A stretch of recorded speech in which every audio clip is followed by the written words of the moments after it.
Good morning, students. We have started new chapter in previous class, that is force and pressure. Now we are going to start second part of this. We have studied about the force and the type of force, like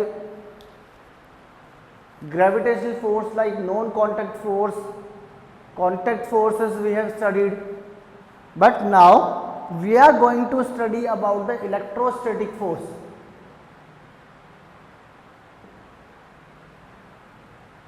Electrostatic force, it is also the contact force.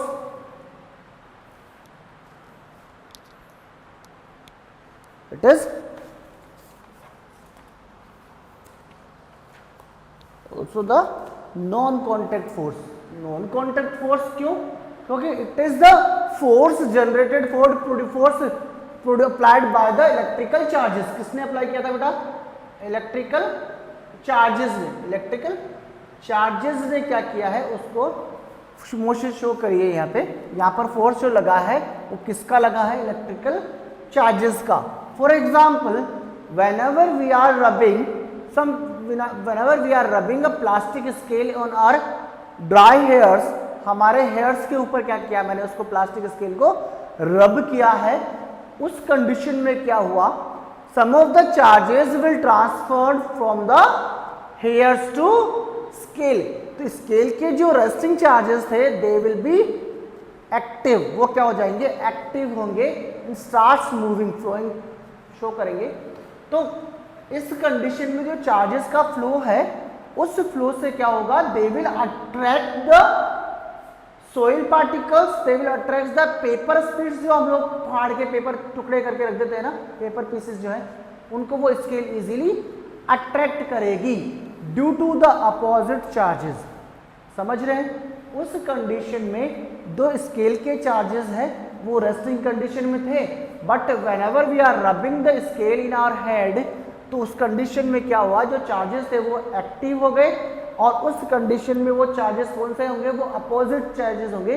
That will B attract the paper pieces और the soil particles. ठीक है, तो इसलिए इसको हम लोगों ने क्या बोला है? Electrostatic force. आई बात समझ में? इलेक्ट्रोस्टैटिक फोर्स, इलेक्ट्रोस्टैटिक फोर्स है. इसके बाद में हम लोग क्या देखते हैं?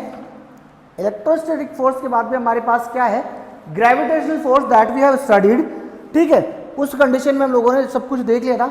Now we are going to start exploring force. Exploring force का मतलब जो अपने आप को शो कर रहे हैं, इजीली मुझे दिखाई दे रहे हैं, दैट इज एक्सप्लोरिंग फोर्स. में हमारे पास क्या है? इसका एग्जांपल हम लोग क्या देखते हैं? Whenever one body is acting against the direction of other body. दो बॉडी है, एक ही ऑब्जेक्ट के ऊपर काम कर रही है. Suppose one box is here, one boy is pulling it here, and one boy is pulling it in the opposite direction. एक लड़का यहां से इसको खींच रहा है, दूसरा लड़का इसको यहां से खींच रहा है. ठीक है, इस कंडीशन में. और दूसरी बात, ये लड़का इसको इधर खींच रहा है और ये लड़का भी इसको धक्का यहां पे दे रहा है.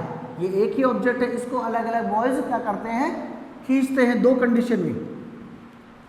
whenever one object is pulled by two persons in opposite direction, इस कंडीशन में the force are applied into the opposite direction. दोनों क्या होंगे? opposite direction में क्या होंगे? एक दूसरे को पुल करेंगे. if the forces are same in the magnitude, उन फोर्सेस की जो मैग्नीट्यूड है वो क्या है? सेम है. तो दोनों में क्या होगा? कोई भी इस ऑब्जेक्ट को खींचकर नहीं ले जा पाएगा. समझ रहे हैं मेरी बात? इसका मतलब यह है कि एक ही ऑब्जेक्ट को दो पर्सन्स अगर बराबर फोर्स के साथ खींच रहे हैं, तो the object will be stay in the position. अपनी पोजीशन में ही वो रहेगा. It will not move. इस कंडीशन में देखो बेटा, इस कंडीशन में दोनों क्या कर रहे हैं? एक ही डायरेक्शन में खींच रहे हैं, तो इजीली ये मूव करेगा. But whenever we are applying different magnitude force or different magnitude of force on one object in two direction, तो the object will move towards the pressure, towards the force that is higher, या जो greater force लग रहा है ना, ज्यादा force लगेगा उसकी तरफ वो मूव कर जाएगा। ये तो जनरल सी बात है कि जो ज्यादा ताकत लगाकर खींचेगा, ज्यादा फोर्स जो लगाएगा उसकी तरफ वो चीज आ जाएगी। ठीक है, तो ये मैग्नीट्यूड के बेसिस पे हम लोग ये देखते हैं कि दो टाइप के फोर्सेस यहाँ पर जनरेट होंगे, दैट इज बैलेंस्ड फोर्स और इम्बैलेंस और नॉन बैलेंस फोर्स। समझ रहे हो? अनबैलेंस्ड फोर्स, एक तो आपका क्या था, बैलेंस्ड फोर्स। बैलेंस फोर्स का मतलब ये हुआ, हम लोग पहले इसकी बात करते हैं जनरल यूनिट की। It is the, what is the unit? Unit जो है दैट इज कॉल्ड न्यूटन। क्या है ये? न्यूटन है इसकी यूनिट। क्या है इसकी यूनिट? न्यूटन है। For measuring the force we have to use the unit as newton. Newton बताइए, मैं आपको बता देता हूँ अभी क्या होगा, क्या होना है। ठीक है, तो इस कंडीशन में देखो क्या है, न्यूटन है। हम लोग सपोज करो ऑब्जेक्ट की बात कर रहे थे, one object is pulling it here और one is here. Suppose they all are applying 1 newton force is equal to 1 kilogram weight जो होगा आपका, वो होगा आपका 9.8 न्यूटन के इक्वल। ठीक है, अब देखिए हम लोग 50 newton force is applied by the object by the person B and 50 newton is also applied by the A. दोनों ने सेम फोर्स लगाया है, it means the object will remain into its position, अपनी पोजीशन पे वो रहेगा। सही बात है, अपनी पोजीशन पे वो रहेगा। आई बात समझ में? तो this force is termed as balanced force. Balanced force. In this condition, suppose whenever an object is pulled by two persons with the same magnitude of force, then the object will remain into its original position, it will not move. तो उस condition में the force applied is known as balance force. इस condition में जो force होगा that is balanced force. And now whenever this force is applied into different magnitude, suppose A is applying 40 newton force, A is applying 40 newton and B is applying 50 newton, then the larger will be the force will be attract the things towards it। जितना ज्यादा force किसी direction में लगेगा, object will move towards that, उसकी condition, उसकी तरफ वो क्या चला जाएगा, वो ऑब्जेक्ट मूव करने लग जाएगा। ठीक है, ऑब्जेक्ट मूव करेगा उस तरफ जिस तरफ क्या होगा, ज्यादा फोर्स लग रहा है। ये बात समझ में आई? ठीक है, उस कंडीशन में जो फोर्स होगा that is unbalanced force.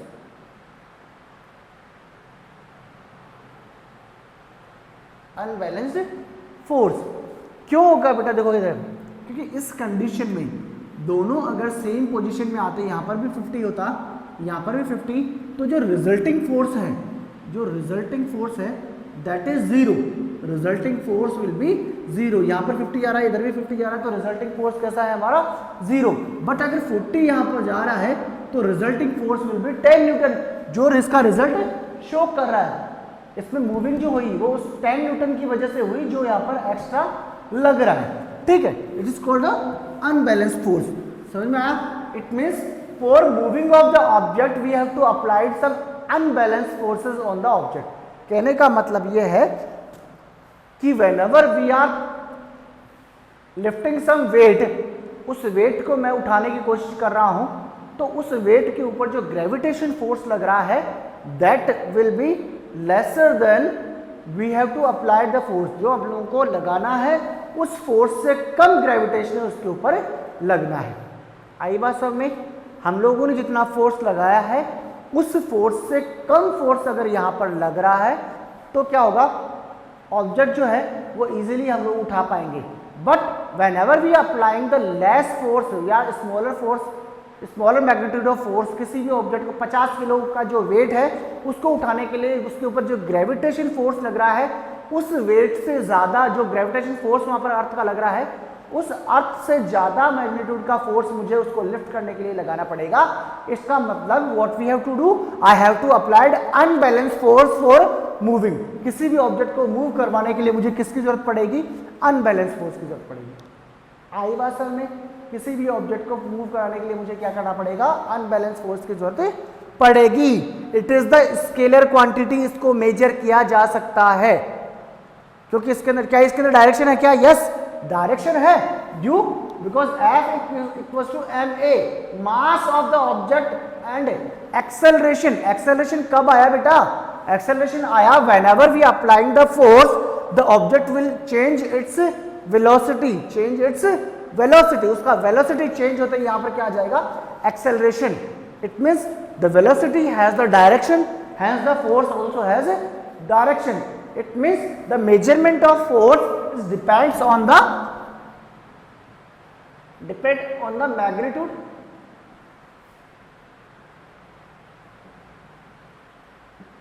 and direction of the force, direction of force। कैसे? कि सपोज ऑब्जेक्ट जो लग रहा है उसके ऊपर फोर्स एक ही डायरेक्शन में लग रहा है, एक ही डायरेक्शन में लग रहा है, तो object will easily move. Object क्या हो गया? इजीली मूव किया जाएगा, चाहे वो हल्का हो चाहे भारी हो। दो जने इसको एक तरफ खींच रहे हैं तो वो खींच जाएगा थोड़ी देर। अब अगर मान लीजिए दोनों अपोजिट डायरेक्शन में है तो क्या खींचेगा? नहीं। तो वहां पर भी क्या होगा? मैग्नीट्यूड और डायरेक्शन शो करेगी। अगर एक ही डायरेक्शन में हम लोग धक्का दे रहे हैं तो इजीली हमारी तरफ खींच जाएगा, वो हम लोग पुल कर रहे हैं एक तरफ तो वो खींच जाएगा। लेकिन अगर मैं फोर्स लगा रहा हूँ आगे और उधर से भी कोई धक्का देने वाला है, कैसे? इसकी तरफ देखो, ऑब्जेक्ट इसको मैं इधर मूव कर रहा हूँ और इधर से कोई मूव करे, दोनों तरफ से क्या हो? मूवमेंट हो, तो ये ना तो इधर जाएगा ना इधर जाएगा, तो क्या होगा? जिस तरफ से ज्यादा फोर्स लग रहा है उसके अगेंस्ट वो चला जाएगा। अगर यहाँ से 50 न्यूटन फोर्स लग रहा है और यहाँ से 40 न्यूटन फोर्स लग रहा है तो ये धक्के दे वाला फोर्स इधर चला जाएगा, ये इसको इधर ले जाएगा। These are the exploring forces. ये क्या है? आपके एक्सप्लोरिंग फोर्सेस है। कहने का मतलब है हम लोगों ने जो चीज देखी है वो बता दूं आपको मैं, कि हम लोगों ने टक एंड ड्रॉ देखा है। हमने टक एंड ड्रॉ एक गेम खेला होगा जिसके में अंदर एक बड़ा सा रोप होता है, रोप के बीच में एक हैंकी हम लोग बांधते हैं और दोनों तरफ से डिफरेंट और अपोजिट टीम्स क्या करती है? उसको सेपरेट टीम्स उसको खींचने की कोशिश करती है और जो ज्यादा फोर्स लगाकर उसको खींच लेता है वो जीत जाता है। सही बात है, ठीक है। इसका मतलब क्या हुआ? Both these teams are pulling the rope into their direction, अपनी अपनी डायरेक्शन वो खींच रहे थे, लेकिन यहाँ पर जिधर ज्यादा फोर्स लगा ऑब्जेक्ट उधर ही मूव कर गया। तो these are known as exploring force, ठीक है। Force of unit of force बता दी मैंने, it's called newton. It's called newton. कैसे हुआ मैं आपको बता देता हूँ, न्यूटन कैसे आया? न्यूटन कैसे आया है बता देता हूँ आपको मैं। F is equal to m into a, m into a, A is equal to v minus u upon t, that is the start final velocity, starting velocity and time। कोई भी ऑब्जेक्ट बेटा u पे starting में क्या था? Zero velocity के साथ था, जिसको u लिखते हैं हम लोग। जीरो वेलोसिटी थी, मैंने क्या किया? इसको धक्का दिया, इसके ऊपर फोर्स लगाया तो एक इसने क्या किया? कुछ मोशन स्टार्ट कर दी, तो u will change into v। यहाँ पर चेंज हुआ but it taking some time. तो टाइम के अकॉर्डिंग क्या हुआ? उसके अंदर स्पीड आई, तो उस स्पीड को टाइम के अकॉर्डिंग चेंज हुई ना, वो वेलोसिटी चेंज हुई, तो इसको बोलेंगे हम लोग एक्सेलरेशन। इस कंडीशन में इसका जो यूनिट होगा वो होगा metre per second square inverse, metre per second square inverse, ठीक है। उसके बाद में देखो यहाँ पर हम इसको देखते हैं कि इसका जो यूनिट है metre per second square inverse है, और यहाँ पर क्या है? Mass. Mass is measured into the kg. जो भी मास है वो कितने में मेजर होगा? केजी में मेजर करेंगे। तो इस कंडीशन में इसका जो यूनिट है वो क्या हो जाएगा? Kg into metre per second square inverse, and this kg metre per second square inverse is known as newton. आई बात समझ में? ये क्या है? न्यूटन होता है। आई बात समझ में? फोर्स कोई सा भी हो उसकी यूनिट क्या होती है? उसकी यूनिट होती है आपके न्यूटन, ठीक है। अब हम लोग स्टार्ट कर रहे हैं क्या? प्रेशर। हम लोग स्टार्ट क्या कर रहे हैं? Pressure. Now pressure is what? Pressure is acting on a specific area और द यूनिट एरिया। प्रेशर केवल एक छोटे से एरिया के ऊपर, एक यूनिट एरिया के ऊपर ही वर्क करेगा। आई बात समझ में? प्रेशर क्या करेगा? एक यूनिट एरिया के ऊपर वर्क करेगा, एंड द प्रेशर इज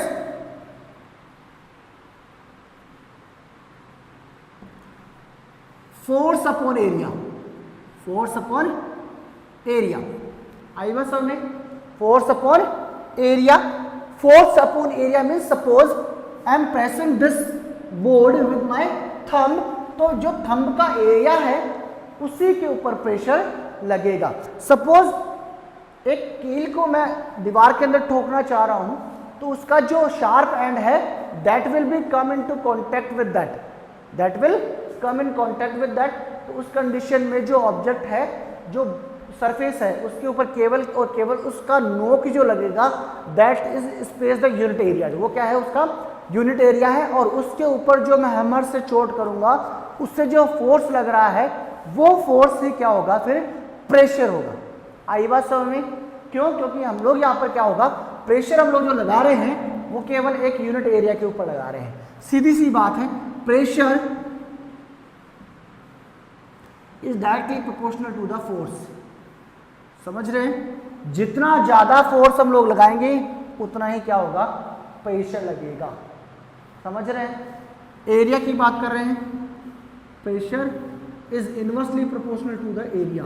कहने का मतलब ये है कि whenever the pressure is applied on a larger area तो वहां पर प्रेशर कम लगेगा। कहने का मतलब ये है कि मैं अगर नोक जो स्क्रू है या जो कील है उसका जो शार्प एंड है उसकी तरफ से अगर मैं इसको ठोकना चाहूँ, it will be easily stuck into the wall. Easily इस वॉल के अंदर क्या हो जाएगी? स्टिक हो जाएगी। लेकिन मैं उसी नेल को अगर उल्टा कर दूं, उसी कील को उल्टा कर दूं, तो उसका जो ब्लंट एंड है, जो चौड़ा वाला हिस्सा है, उसको मैं दीवार की तरफ कर दूं और इधर से ठोकना स्टार्ट करूं तो उतना ज़्यादा क्या इजीली नहीं जा पाएगा, because the area of contact is larger, the pressure will be less. समझ रहे हैं? एरिया जितना ज़्यादा होगा प्रेशर उतना ही कम जनरेट होगा। एरिया जितना ज़्यादा होगा प्रेशर उतना ही कम जनरेट होगा। इसलिए हम लोग क्या देखना है? प्रेशर के बारे में पढ़ना है। प्रेशर की यूनिट जो क्या होगी मैं बता दूं आपको। प्रेशर की यूनिट हमको पता है। फोर्स की यूनिट क्या होती है बेटा?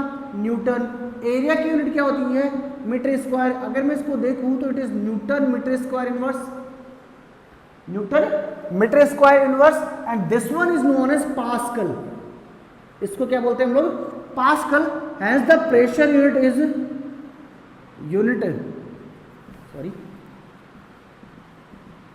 Unit of pressure is pascal. क्यों था भैया? Because the Pascal has given the unit of pressure. Pascal ने क्या किया था? इसकी यूनिट दी थी।